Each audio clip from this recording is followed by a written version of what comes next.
waxaana maxkamaddu waxa kale oo la raadinayay maxaan ku yiraahdaa maaha ninkan maxaan ku yiraahdaa liibaan waa run wuxuu goostay maxaan ku yiraahdaa shahaado laakiin qasdiga iyo ficilka waa kala duwan wuxuu u goostay iyo wuxuu rabay inuu sameeyo waa wax kala duwan wuxuu u goostay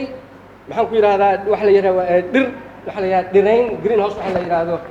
cagaarin iyo maxaan ku yiraahdaa waxa weeye herbal daawo inuu sameeyo laakiin uma goosan inuu dhirtii la manaafacadsanayo xooluhu loo daaqayeen in la soo jaro oo la dhoofiyo oo kartoona laga buuxiyo dhoofin loo diyaariyo hataa wuxuu noo sheegay waa kan hortaagan intuu xiraa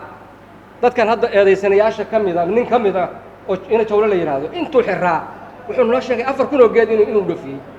dad ila shaqeynaa aniga la baadi goobay ama systemka aan wax u wada ku jiro wasaaradda ganacsiga wax shaqo ku leedahay malaha waa u sheegay gaari lagu soo eedeeyay oo la yiri gaaraha ka karisatay nin xildhibaanana isma naqaan marka dambigaas inuu maxkamadda ku soo noqonayo ma malaysanin sababtoo hore waraysiga koobaad aan u sheegay labada qof dadkaas midna waxaan u maray si safiya sharciya oo xafiis dawladeed muwaadin Puntland anigu ah midna nin gaariis wato meel taagan anoo gaariga igu qaaday oo aan ka karistay labadu marka wax kiisa igu lahayn aniga shaqeyn iyo xiriir hoose ma lahayn dhoofin kartaa laysan kasaas lagu siiyay processku ma waxa weeye waa lagu soo eedeeyay xafiiska xiranta ilaa hadda uu eedeysay ninka $47 rasiidka jaray tagaasiga ma soo eedeyn mana soo xirin kii ka yaraa wuxuu soo eedeeyay oo laga sii daayay aalubeyda aan ognahay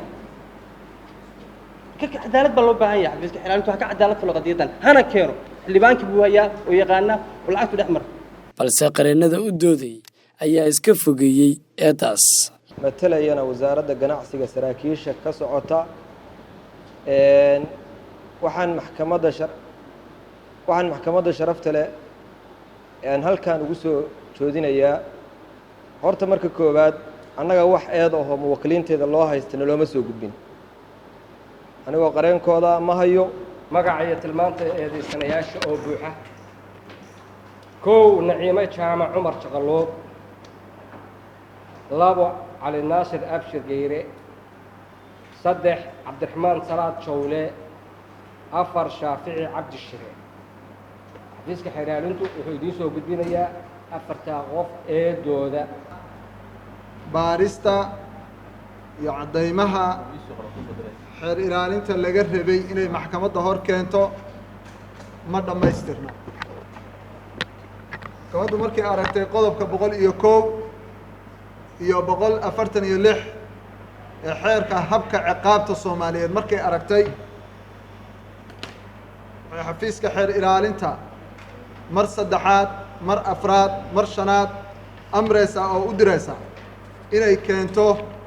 mas'uuliyiinta xasaanada leh ee transaction-ka iyo xiriirka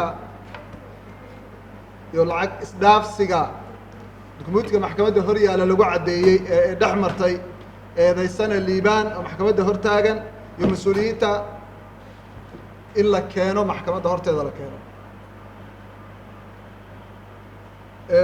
tan labaad maalinka ugu dambays maxkamaddu ay xeer ilaalinta u qabanayso kiiskaas maadaama uu fadhiyo badan qaatay soo jiitamay waa 16 bisha 7 2022 subax sabti ah